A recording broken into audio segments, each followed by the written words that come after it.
Ang sabi ho dito, ang lahat na mga bagay ay nakalantad sa kanyang paningin. Ang kanyang kaalaman ay hindi maaari magkamali, sapagkat hindi siya nakasalalay sa mga bagay na kanyang nilikha dahil siya ang nagplano sa lahat na nagaganap. And this is where we'll focus. Siya ay kabanal-banalan sa lahat ng kanyang pasya, mga gawain, at mga kautusan. Nais ko po ulitin, siya ay kabanal-banalan sa lahat ng kanyang pasya, mga gawain, at mga kautusan. Alam niyo po mga kapatid, when we think about the word holy, ang madalas po na pumapasok po sa ating pag-iisip is that this is something that is pure, walang dungis, or ibinukod para po sa Diyos, para po sa kanyang kagamitan at plano.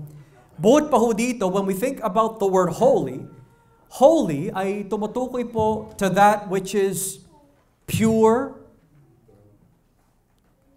sacred, undefiled, at yung mga bagay na walang kinalaman po sa impurity.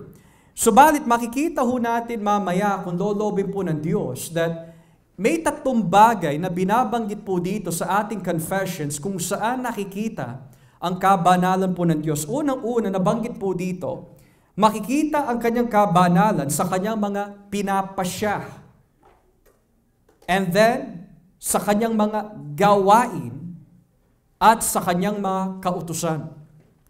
Now, madalas po tayo makakarinig sa mga taong hindi naniniwala sa Biblia na kung ang Diyos po daw ay mabuti, bakit sa lumang tipan pinintulutan ng Diyos na patayin ng mga Israelita ang lahat ng mga paganong sanggol? Kung ang Diyos po ay mabuti, bakit ipinasya niya na si Job po ay maghirap, mawalan ng kayamanan, mawalan ng mga anak? At kung ang Diyos po ay mabuti, bakit niya dinurog si Kristo? Well, according to Psalm 100, chapter 45, kung atin po babasahin, sa Salmo 145, talatang 17, makikita ho natin kung bakit ginagawa ng Diyos ang lahat ng mga bagay na ito. Salmo 145, verse 17. Sabi po ng Biblia, Panginoon, matuwid kayo sa lahat ng iyong pamamaraan at matapat sa lahat ng iyong ginagawa. Sa wikang English, Yahweh is righteous in all His ways and faithful in all He does. Ang kabanalan at ang pagiging tama o matuwid ay halos hindi po sila nagkakalayo. Kapag sinabi po ang Diyos ay banal sa kanyang mga pasya, banal sa kanyang mga gawain, banal sa lahat ng kanyang inuutos, hindi pwede ihiwalay po dito yung kanyang pagiging matuwid. Kapag inutos po ng Diyos ang isang bagay, matuwid ho yun. Kapag may ipinasya ang Diyos ng isang bagay, matuwid ho yun. Kapag may ginawa ang Diyos ng isang bagay, bagamat hindi natin maunawaan, makuha, o hindi natin maisip na gawin dahil para sa atin parang ang hirap, nonetheless, sabi ng Biblia, ang lahat ng kanyang ginagawa ay mabuti, tapat, at tatad ng kabanalan. So ngayon, kung babalikan po natin yung unang katanungan, may mga lumilitaw po na mga katanungan po na nanggagaling po sa labas, kung ang Diyos po ay banal at mabuti, bakit niya inutos na patayin ng mga Israelita ang mga sanggol na hindi parte ng kanilang komunidad? Now, pinagbawal po ng Diyos, thou shall not murder. Pero para sa tao yun. Pero ang Diyos bilang banal at matuwid, may karapatan siya na mag-utos at magbawi ng buhay dahil siya ang may likha ng lahat ng bagay. He can do whatever He wants kanino. Matuwid man o hindi, may karapatan po siya na bawiin po ang ating buhay. Bukod pa ho dito, ang paraan po ng Diyos bilang banal ay iba ho sa paraan po natin. Kagaya po nito kung babasahin po natin ang Isaiah chapter 53. Isaiah chapter 53. Tignan niyo po yung paraan ng Diyos para tayo po ay maligtas. Talatan Gs, verse 10. Isaiah 53, talatan Gs. Sabi po ng salita ng Diyos, pero kalooban ng Panginoon, nasaktan siya at pahirapan.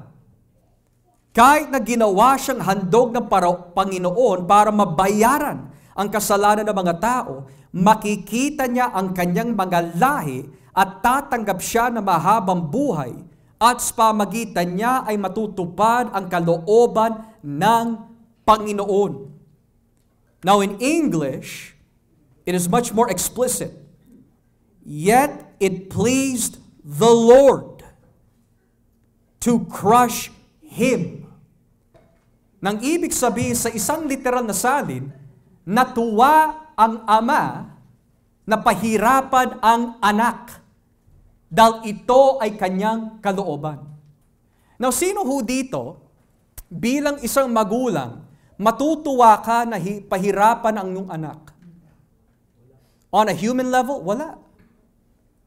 Sino ho dito, bilang isang magulang, matutuwa ka na ipako ang iyong anak sa krus? Hayaan na bugbugin ng mga sundalo. Pagtawanan ng mga tao. At ang kanyang mukha ay naiba na. Mas sahol pa sa hayop. Sino magulang ang matutuwa? Wala. Pero dahil po ang paraan at pasya at gawain ng Diyos ay napakabanal, hindi natin mauunawaan kung bakit niya ginawa ho ito, pero alam natin ito ay tama. Ganyan kabanal ang Diyos. Yung kanyang kabanalan ay hindi natin maabot.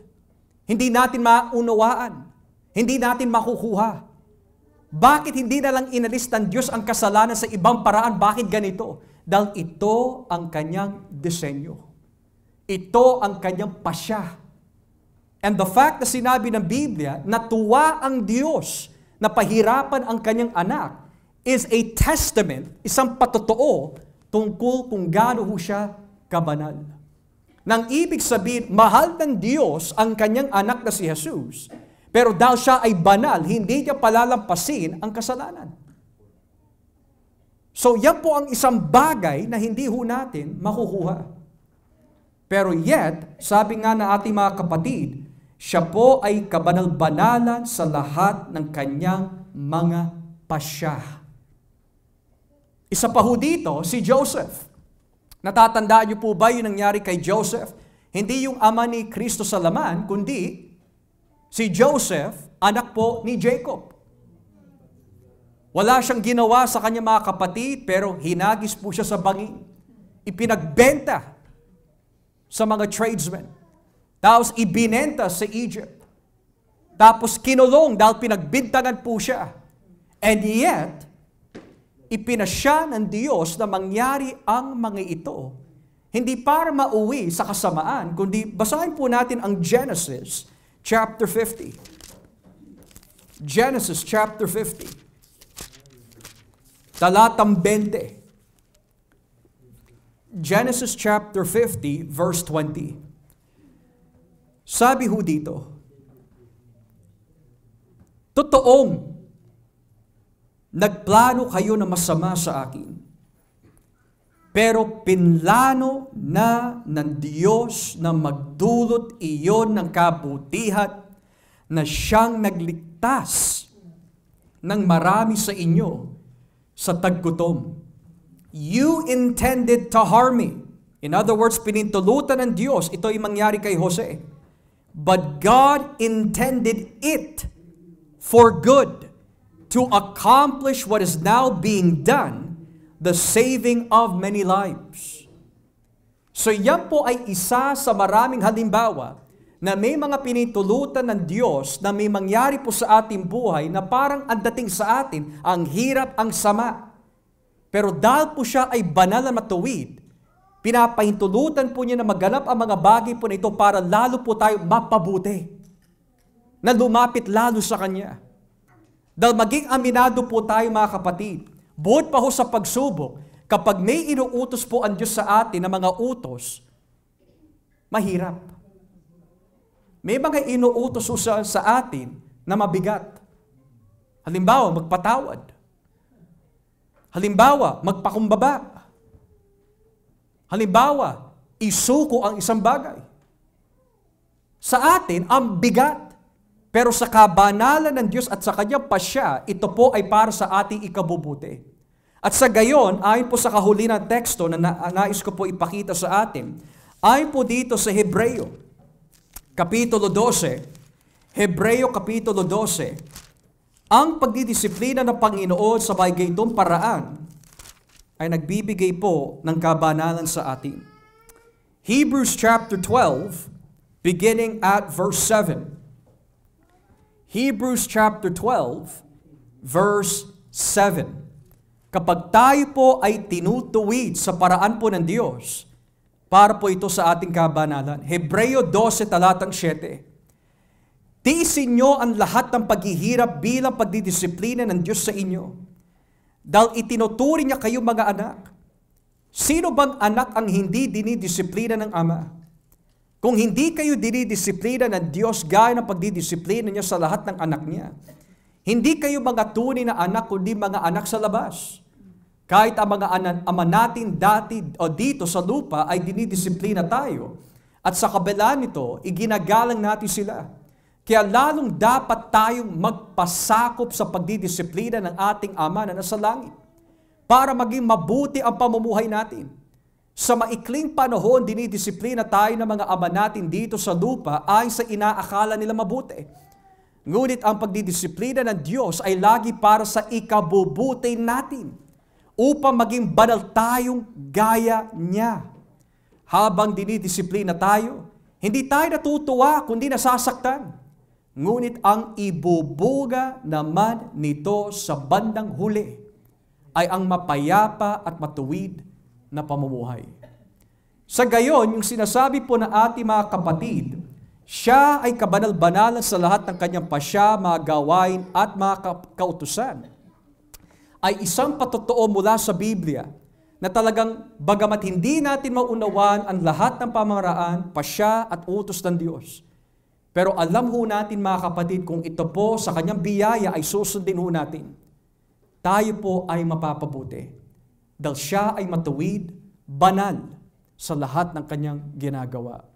So, with that being said, nais ko po buksan ang ating floor for questions. Kung meron po tayo mga katanungan na angkop po sa ating mga napag-aralan. Meron po ba tayo mga katanungan nitong hapon? Alright, salamat po mga kapatid. If we don't have any questions, tayo na po ay magpasalamat na po sa Panginoon.